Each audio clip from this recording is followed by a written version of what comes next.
Walang mali sa pagiging tahimik mo sa buhay at pag-iwas sa ibang tao or kamag-anak.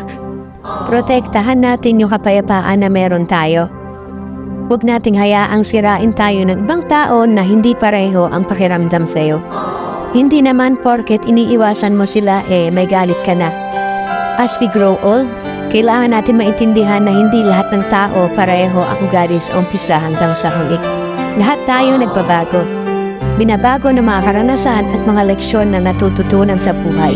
Maswerte ka kung mas maaga mong may isip yun. Mas maagapan mo yung sarili mong masaktan.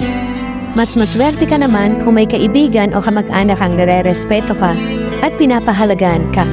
We all need a friend, relatives na kahit anong kakulangan at nakaraan mo, tanggap ka at hindi sinusumbat sa iyo ang iyong mga kakulangan at nakaraan.